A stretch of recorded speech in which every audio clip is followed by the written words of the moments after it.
प्यारे बच्चों, आप क्या ये बता सकते हैं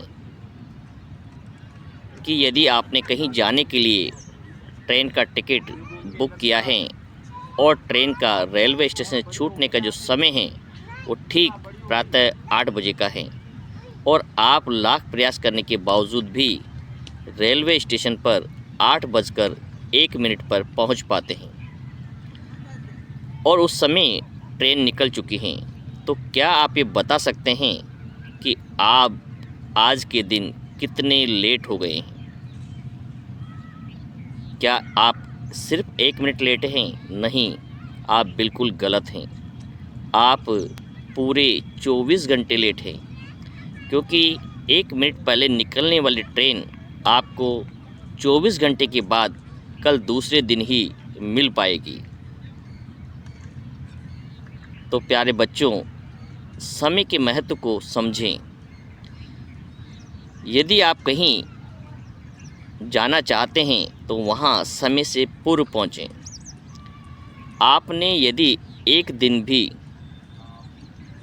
आपकी पढ़ाई का जो समय है उसको सोशल मीडिया पर मित्रों के साथ पार्टी करने पर खर्च कर दिया है या रूम में सोने पर खर्च कर दिया है, तो आप निश्चित रूप से 1 महीने पीछे चले गए हैं, क्योंकि जो प्रयास आप कर रहे थे उसका रिदम, उसकी स्पीड ख़त्म हो चुकी है।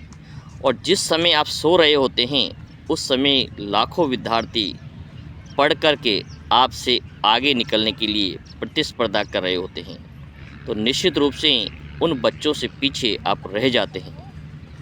जो बच्चे बाहर रहकर हॉस्टल में पढ़ रहे हैं, दूसरे शहर में पढ़ रहे हैं, उन्हें ख़ास रूप से इस बात पर चिंतन करने की आवश्यकता है कि वहाँ पर आप अपनी मर्ज़ी से उठेंगे और आपकी मर्ज़ी से सोएंगे, और उस समय का आपने सही से इस्तेमाल नहीं किया है, समय पे नहीं उठे हैं, समय पे क्लासरूम नहीं गए हैं, तो निश्चित रूप से आप असफल होंगे। क्योंकि वहाँ पर आपकी कोई मम्मी जगाने नहीं आएगी, न आपके पापा आपको सलाह देने आएंगे। आपको अपने समय का मैनेजमेंट स्वयं खुद ही करना होगा। आपको तय करना होगा कि आपको देर रात तक कब तक पढ़ना है, और मॉर्निंग में सबसे पहले हॉस्टल में आपको उठकर तैयार होना है, लाइब्रेरी में समय पर पहुंचना है, क्लासरूम को मिस नहीं करना है।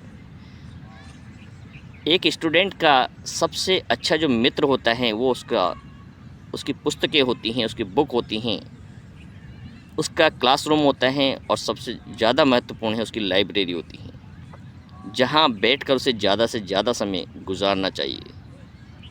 यदि आपने उस अमूल्य समय को अपने दोस्तों के साथ पार्टी करने, घूमने या सोने में गुजार दिया, तो उसके लिए कोई भी दोषी नहीं है। आपके माता पिता ने अपनी जिम्मेदारी पूरी कर दी है। उन्होंने आपका नए और अच्छे से अच्छे इंस्टीट्यूट में एडमिशन करा दिया है, सब सुख सुविधाएं दे दी हैं, लेकिन उसका सही उपयोग करके और सही रिजल्ट देना अब आपकी जिम्मेदारी है।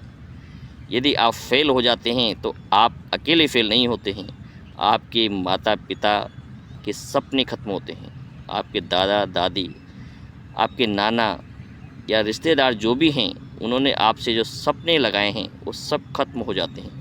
आप अकेले नहीं हारते हैं, आपके साथ के जितने मित्र मंडली हैं, आपका जो मोहल्ला है, आपका जो परिवार है, जो आपसे एक अपेक्षाएं लेकर आपको यहाँ भेजा है, बड़े शहरों में भेजा है, वो सब हार जाते हैं।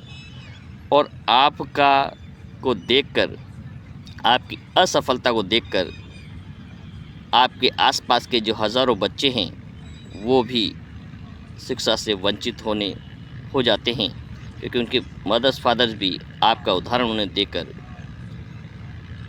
ये बताते हैं कि बाहर जाने से कुछ नहीं मिलने वाला है। इसलिए जब आपको समय मिला है, अवसर मिला है, परिवार का सहयोग मिला है, आप नए शहर में जब समय गुजार रह रहे हैं, तो कुछ ऐसा करके दिखाएं कि पूरे परिवार को, समाज को आप पर गर्व हो, और वो गर्व से कह सकें कि ये हमारा मित्र हैं, ये हमारा पुत्र हैं। और आप अपने लिए ही नहीं, समाज के लिए, इस देश के लिए भी कुछ ऐसा करें जो आपका नाम दुनिया में हो।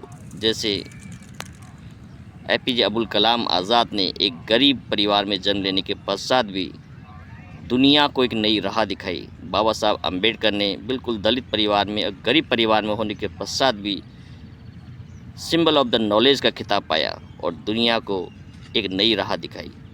आशा है कि आप अपने परिवार के सपनों को साकार करेंगे और अपना 1 मिनट का समय भी व्यर्थ नहीं गुजारेंगे।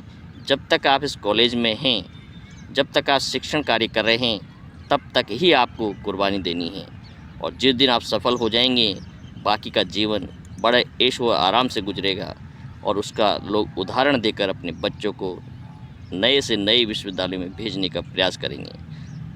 आशा है कि आपको बात समझ में आई होगी।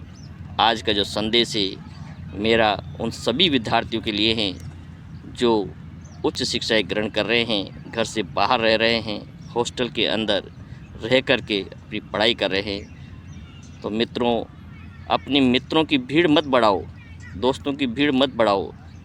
दोस्त 1 या 2 ही पर्याप्त है, लेकिन आपका असली मित्र आपकी लाइब्रेरी, आपकी पुस्तकें और आपका क्लासरूम होना चाहिए। और सबसे बड़े मार्गदर्शन आपके शिक्षक होने चाहिए, जिनके निर्देशन में आप आगे बढ़ने का हरदम प्रयास करें। सभी को बहुत बहुत धन्यवाद।